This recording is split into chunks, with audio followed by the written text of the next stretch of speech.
All right, so we just finished the cooking a steak in the toilet episode. How do you guys feel about that? I mean, one might say our careers are in the toilet. But note that the episode is over. He's still eating. God damn it, I didn't want you to point that out to me. It's really good. It is good. I'm glad we added all that pepper on there. It was super good. Yeah, it's a fine steak. Corey, did you have a bite of this? No. You want some? I'm glad we were able to bring Baby Messer Buoy from Chris Farrell, star of Forged in Fire. He helped us make that. Go check out our blacksmithing episode. That was a fun one.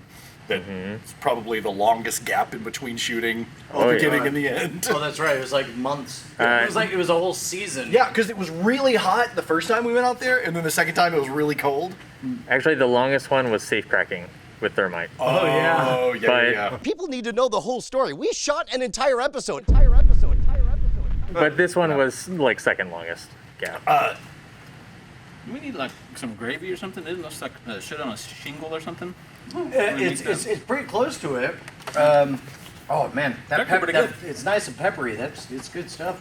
I'd like the Cory running in with the alarm. Oh, God.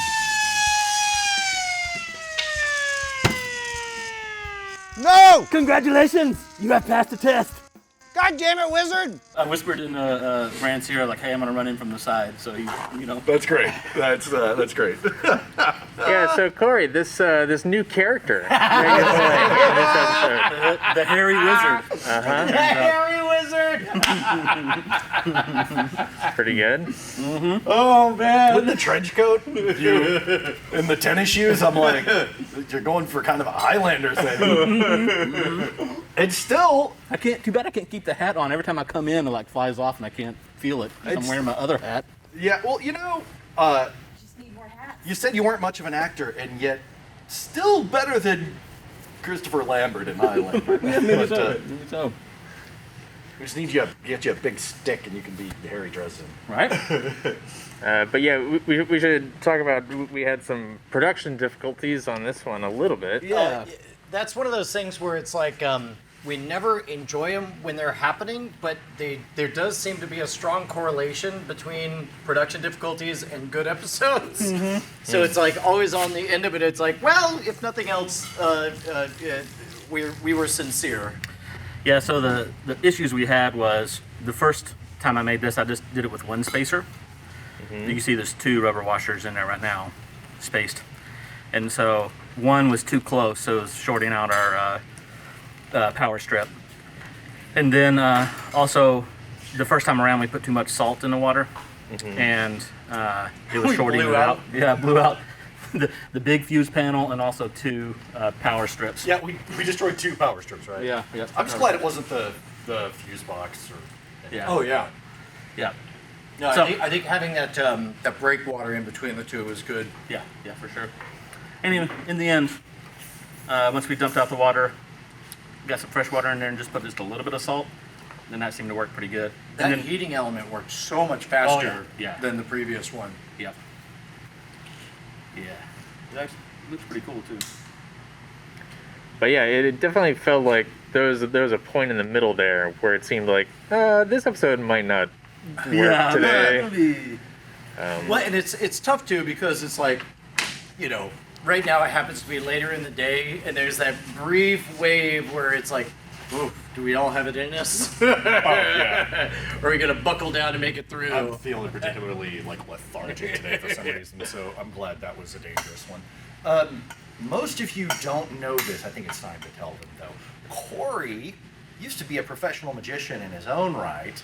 Didn't think I was going to see this on you again. I'm not going to say what your name was, but it rhymes with Chris Angel Mind Freak. See, I was thinking more like Silent Bob, like with the backwards hat on. I feel like I should have my long hair next to him. And talk about F your Yankee blue jeans. Oh. Yeah, and then Annaliese, it sounded like Brian's mic had some difficulties this episode. Just where it connects to the mic itself, like the wire likes to get jostled around and make these real great snap, crackle, poppy noises, but as long as the wire doesn't have to move, it's okay. But we've had to repair a microphone for that before, but it's fine. We just swapped them out and kept going. Cool. Yeah, I really want to believe this is not pepper I'm seeing in there, because that would imply that the bag was not impervious. And then John, we used this little mini jib. Mini jib, because I didn't feel like we needed a 20-foot crane for a 3-foot tall toilet. So I figured just throw a camera on a jib, and it still took about as much time to rig up as it would have just to get the 20-foot crane. But you know, Yeah, but we would have had that's to move filmmaking. some. Solutions that make sense but are equally as convoluted. Yeah, and then we sort of had a moment in the middle where it was like, okay, we're done with the toilet. Now all of a sudden everything is happening over on the bench, and then It's still Yeah. very hot. The toilet is? Oh my god, yeah, no, it's definitely, in fact, here, let me measure. And I'm not sure how much of Jason's face we'll see in this episode, Oh my if gosh. I'm being perfectly honest. Sorry Okay. about that. 100, You told me, and I kept, well, I want to do that, so I'll just keep my head up, and I wasn't keeping it. well, I got at least kind of a profile of Jason in the side camera. But that just goes to show whenever Jason's not here, one of us just Wait, we exactly. can have stand-ins, Yeah. like Bela Lugosi, like Jason's in the hospital, and it's like all of a sudden, just the whole episode, it's like, so is this a bit you're doing? Yes. It's just Cory. All right, well, I think that about does it. That was a continuing series of the wrong ways to cook steak. Yeah.